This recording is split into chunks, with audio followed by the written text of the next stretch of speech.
안녕하세요. 제도권 주식 분석입니다.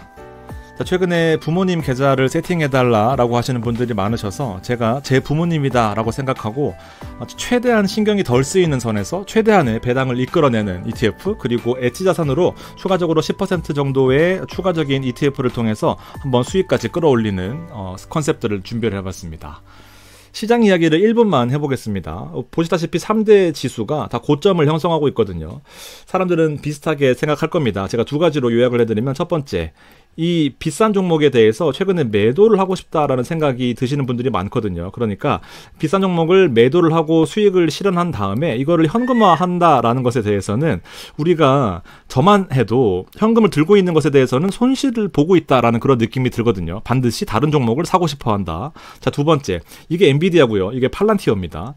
내가 만약에 엔비디아를 들고 있다가 수익이 이만큼 났으면은 이거를 팔고 팔란티어로 가지는 않을 거란 말이죠. 그래서 사람들은 비슷하게 생각하고 있고, 고점인 자산을 매도를 한 다음에, 그 다음 플랜에 대해서는 테슬라 같은 덜 오른 종목에 투자를 하고 싶은 생각이 들 겁니다. 그게 바로 이 순환매적인 관점인 거죠. 그동안 약세였던 섹터가 대표적으로 바이오, 자동차 이런 종목들이었고, 그리고 배당주들이 약세였는데, 실제로 그 다음 섹터의 흐름을 살펴보게 되면은 이런 종목들이 올라올 가능성이 크다라는 겁니다. 그래서 제약 바이오 헬스케어 혹은 테슬라 같은 종목들이 뒤에 나오는 ETF 중에 하나다라고 먼저 말씀드리겠습니다. 그래서 일희일비 하는 것은 좀 그렇긴 한데, 원래 주식시장이 일희일비 하라고 만들어진 시장 아니겠습니까? 하루 CPI 잘 나와서 너무 좋았지만 또 PPI, 공급자 물가지수가 역대 최대로 급등하면서 또 물가지수에 대한 또 부담이 생기는 그런 시기가 아닌가 생각이 됩니다. 자, 그래서 변동성이 제일 무서운 게 또 우리 부모님 세대 아니겠습니까? 제가 세팅한 세 가지 ETF는요, 기본적으로 이 DGRW를 바탕으로 한 에이스 미국 배당 커버드 콜, 에이스 미국 배당 퀄리티, 커버드 콜, 액티브 상품이고요. 그 다음에 리츠가 하나 있고요. 그 다음에 종목 하나를 에이스 상품으로서 테슬라 밸류체인으로 한번 준비를 해봤습니다. 부모님 세대는 ETF를 하던 세대가 아니었고, 대부분 ELS 혹은 예적금 하던 세대였기 때문에 사실 ETF에 대해서 잘 모르시는 분들이 많습니다. 그래서 중간에 인출하지만 않는다라고 한다면 배당을 꾸준하게 받을 수 있는 그런 컨셉이다라는 겁니다. 그리고 여러분들이 간과하시는 것 중에 하나가 비중 조절이거든요. 처음에 3대 4로 세팅해놨다라고 한다면 그 다음 비중 조절을 하는 것에 대해서는 생각해보신 분들이 많지 않지만 이게 더 중요할 수도 있습니다. 그래서 이런 것들을 특별히 신경 쓰지 않아도 되는 그런 포트폴리오, 순수 생활비로 충분히 가능한 수준, 그리고 연금 외에 배당으로 남는 금액은 이 종목이나 엣지 자산에 투자할 수 있는 이런 컨셉이다라는 거죠. 그러니까 특별히 신경 쓰지 않으셔도 돈을 잘 쓰신 다음에 돈이 남으면은 테슬라 밸류체인 액티브를 사서 또 추가적으로 약간 엣지 자산 형태를 노려볼 수 있는 그런 형태다. 그래서 2억 기준으로 월에서 120만 원, 그 다음에 월 150만 원까지 세팅을 할 수 있다라는 겁니다. 물론 비중 조절을 좀 해야 되는데, 자, 먼저 메인 포트폴리오로 DGRW를 한번 보겠습니다. 자, DGRW는 보시겠지만 사실은 이 배당이 성장하는 그런 컨셉이거든요. 근데 실제로 1년 동안에 10%나 상승했습니다. 그리고 배당도 1.4%인데 서서히 성장하고 있는 그런 국면이고, 월 배당으로 배당이 지급되는 거죠.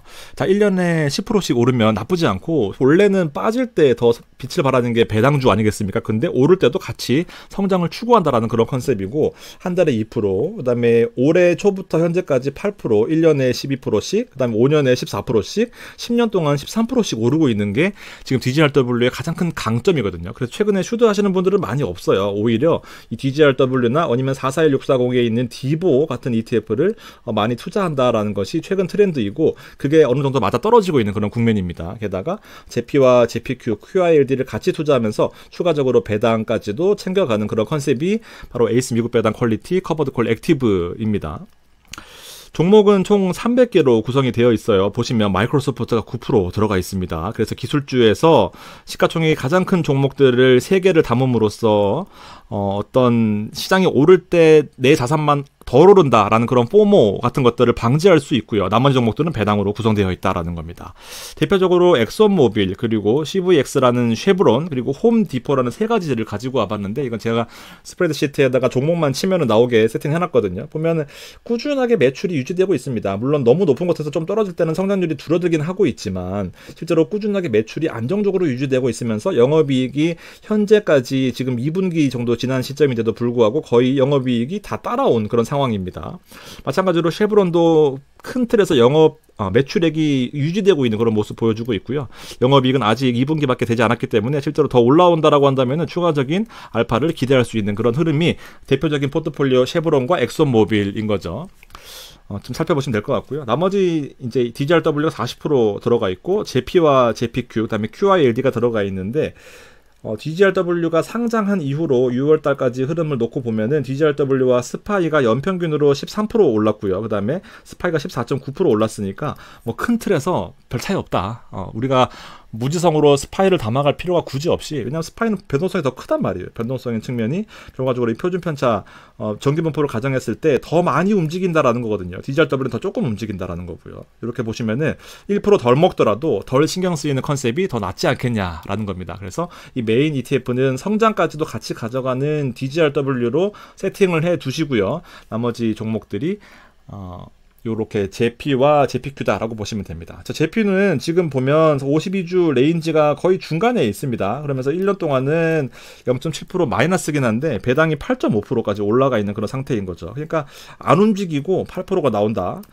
제피큐는 실제로 1년 동안 6%가 올랐거든요. 그러면서 배당이 11%입니다. 그러니까 시장 상승에 따라서 상방은 좀 제한되어 있긴 하지만 하방까지도 막히면서 일단 중간 정도 흐름에서 조금 시장이 오를 때는 올라가고 시장이 좀 빠질 때는 조금 빠지면서 이 제피와 제피큐가 중간에서 미드필더 역할을 한다라고 보시면 될 것 같아요. 그래서 S&P가 1% 그리고 에이스 미국 배당 퀄리티 커버드 콜이 약 7% 정도 나오기 때문에 이 모든 네 가지 ETF가 같이 들어가 있는 이 컨셉으로 7% 정도의 배당을 가져가면은 시장에 큰 부침 없이 7%를 안정적으로 가져갈 수 있겠다라는 겁니다. 그래서 DGRW나 스파이나 슈드를 같은 기간 동안 비교해 보더라도 슈드가 좀 더 변동성적인 측면에서 유리하긴 하지만 수익률이 좀 아쉽다라는 측면이거든요. W를 잘 체크해 볼 필요가 있다라는 겁니다. 스트레스 리스가 가장 중요한 게 우리 부모님이나 혹은 안정적인 성향을 원하시는 분들한테는 좀 메리트가 있겠다라는 거죠.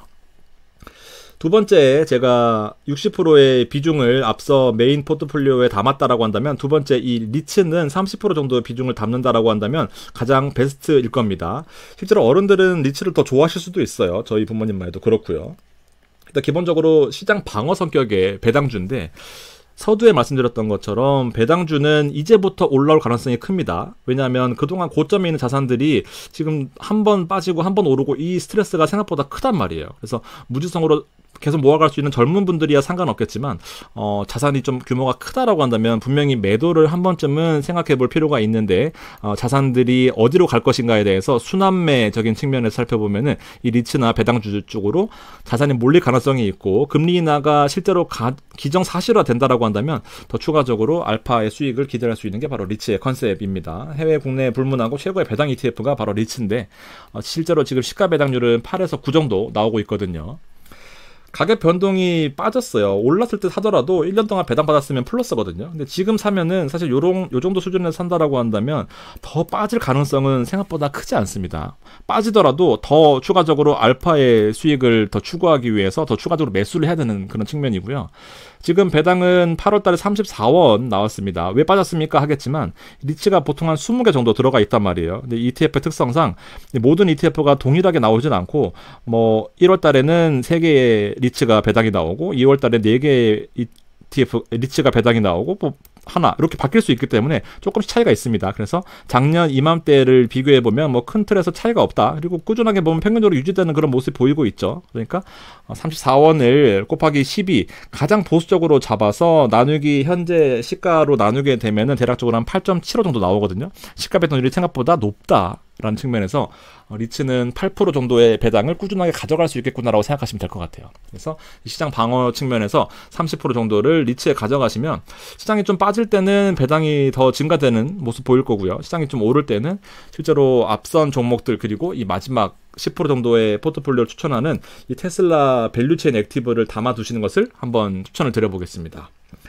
테슬라가 메인이긴 하거든요. 안에 들어가 있는 포트폴리오는 테슬라가 거의 메인이고 테슬라 레버리지도 들어가 있습니다. 그러면서 LG 에너지 솔루션과 우리 좋아하는 엔비디아, AMD, 팔란티어 다 들어가 있어요. 그러니까 좀 변동폭은 생각보다 클 수 있거든요. 그렇지만 10% 정도에서 또 너무 재미없는 포트폴리오 혹은 시장을 잘 못 따라가는 포트폴리오가 앞선 1번, 2번이었기 때문에 시장이 좋을 때는 실제로 이 좋은 종목들이 같이 올라가 주면서 그리고 너무 부담스러운 레벨도 아니죠. 딱 중간이니까. 그래서 한번 담아가 볼 필요가 있다. 최근에 좀 많이 올랐으니까 좀 부담스러우실 수도 있겠는데 ETF는 여러분들 특히나 액티브 형태다 보니까 또 너무 많이 올랐다 혹은 매도가 나올 것 같은 그런 느낌이 있다라고 한다면은 알아서 잘 운영을 해준다라는 그런 측면에서 액티브 ETF를 한번 볼 필요가 있습니다. 그래서 이 세 가지 적절하게 조합을 해 두시면 뭐 1억, 2억, 3억 나눠서 보시면 좋겠지만 억당 한 70만 원에서 한 80만 원 생각하시면 되거든요. 3억당 평균 210만 원에다가 30만 원 국민연금까지 하면은 뭐 두 분이시면 더 좋겠고요. 한 분이셔도 크게 뭐 문제 없다라고 생각이 듭니다. 그래서 주가 상승도 포기할 수 없는 이 10%의 엣지 자산까지 한번 살펴보시면 좋겠고요. 그리고 추이를 보면 1번 ETF, 2번 ETF거든요. 이거 3번 죄송합니다. 2번 ETF인데 요렇게 또 올라가요. 이게 또 저도 매일 담고 있는데 매일 올라갑니다. 그리고 2번 같은 경우는 부동산 리츠 인프라인데 최근 흐름은 이렇게 그냥 평균적으로 움직인다라고 생각하시면 돼요. 그리고 금리 인하를 하게 되면 좀 더 가격 상승 여력이 있는데 막 올라가진 않을 겁니다. 절대 그렇진 않아요. 너무 많이 올라가면 오히려 팔아야 됩니다. 네, 이렇게 한번 살펴보시고 배당 기준일은 월말 월중 한 번 각각 해당이 되기 때문에 월에 배당이 2번 나와요. 그러면서 본인의 국민연금이나 개인연금 혹은 기타 다른 소득이 있게 되면은 뭐 월에 3-4번씩 수입이 나오는 이제 그런 측면에서 꼭 부모님뿐만 아니더라도 안정적으로 우리가 포트폴리오를 운영해보고 싶다 하시는 분들은 이렇게 하시면 절대로 제가 생각하기에 99.99%의 확률로 절대 잃을 가능성 없습니다. 정말 자신 있게 말씀드려 볼게요. 자, 마지막으로 단타 얘기 한번 드리고 마무리하겠습니다. 정말 하루 동안 스트레스를 너무 많이 받았는데 정말 그냥 조용히 하려다가 조용히 혼자 하는 게 좋았는데 같이 하려다가 좀 본의 아니게 피해를 끼쳤습니다. 뭐 혼자 할 때가 사실 좋거든요. 여러분들한테 제가 단타를 추천드려서 사실 얻는 건 별로 없는데 뭐 그동안 너무 흐름이 좋았고 몇 번 자랑하고 몇 번 그냥 가볍게만 얘기하셨던 분들 그리고 그거를 수익을 이제 말씀을 드리면서 못 샀던 분들은 아쉬움을 토로하셔서 제가 공개적으로 준비를 해서 방송했는데 그게 10%가 빠지고 있습니다. 샌디스크라는 종목이거든요.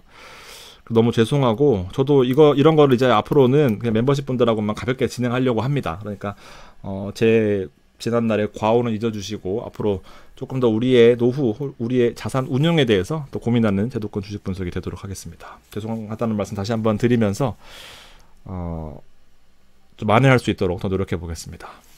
고맙습니다.